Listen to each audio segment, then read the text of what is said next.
Familia ama ukitaka kustawisha jamii, basi stawisha familia. Siku ya leo tunapoadhimisha siku ya leo, tukumbuke kwa malezi ni mtoto anapolelewa vizuri, tunaandaa jamii iliyo bora kwa ajili yetu wenyewe na si kwa ajili ya mtu mwingine. Ni wito wa serikali kwa wanandoa wote kuwa na muda wa kutosha wa kujadiliana changamoto tulizonazo, na hasa changamoto hizo watoto wala hawapaswi kujua, tuyamalize wenyewe. Unajua watoto hao wamekuja, sisi tulikuwepo kabla, sio jamani? Kwa nini wakati tunagombana tunataka na wao wawe sehemu ya mjadala? Wakati tunatakutana, kwani walikuwepo? Umeudhiwa na mama, mwite mama, mzungumze mama, tuyamalize.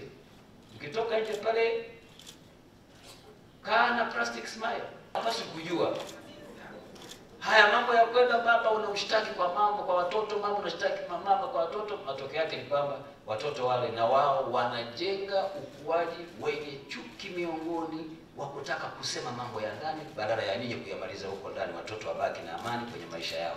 Muone raha wazazi kwamba baada ya miaka fulani mnamuozesha mtoto wenu anaenda kujitegemea, na yeye anabeba ubalozi wa namna mlivyomlea kwenye familia.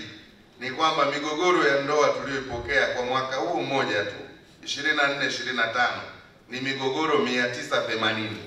Kwa hiyo inaashiria kwamba bado changamoto na migogoro ya ndoa ina madhara makubwa sana katika malezi na makuzi ya watoto, kwa sababu tunao watoto wengi wa mitaani, na tuliwaita siku moja watoto kama 1000 hapa wa mitaani, tukataka kufanya research kwa nini wako mtaani.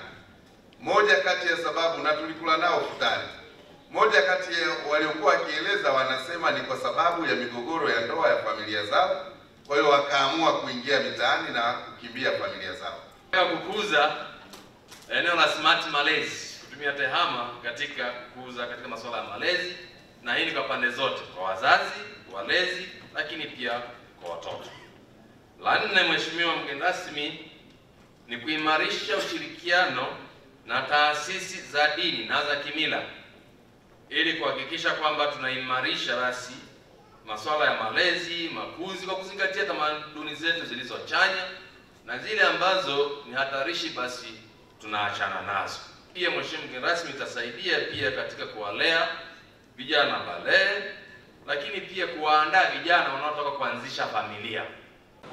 Katika kongamano la siku ya leo la malezi nimejifunza vitu vingi sana. Kwanza, kuweka usalama kwa watoto wadogo kuanzia miaka 0 mpaka miaka 8, kwa sababu ni watoto wanaohitaji ushirikiano wa wazazi, make sure kwamba wanaishi katika mazingira salama, wapate elimu bora na vitu vingine vingi. Itabidi tukae karibu na watoto wetu, tuwafundishe ukweli wa dunia ilivyo sasa, kwamba dunia yetu ya sasa ni dunia ambayo inaenda kwa mfumo wa globalization, yani utandawazi. Kwa hiyo unabidi tuwaweke wazi kuhusiana na elimu ya jinsia, hasa kwa watoto wa kike, kwa sababu watoto wa kike ndio watoto wanaopata athari kubwa. Wazazi tusiweze kuwasimulia mabaya watoto wetu. Kama tumegombana baba na mama, tuweze kuhakikisha kusema kwamba hili tunalimaliza tatizo mapema kuliko mtu mwingine anavyofanya katika jamii zinazoendelea. Lakini pia tunaona kwamba chanzo kikubwa cha migogoro katika familia, kutoelewana. Ina maana mtoto akikosa upendo nyumbani atakwenda kutafuta wapi? Mtaani. Na hicho ndicho kikubwa ambacho tunaona kusema kwamba katika majiji makubwa watoto wengi wanakwenda nyumbani. Na mkuu wa mkoa wa Mwanza ametuasa pia, anasema kwamba wafanyakazi ndio chanzo kikubwa. Tusisahau majukumu la msingi ambalo ni familia, kusema kwamba tunapofanya kazi za serikali, tunapofanya kazi za uzalishaji mali, tuweze kuangalia kuweka hazina ya kuweza kuepuka ule upweke wakati wa utu uzima.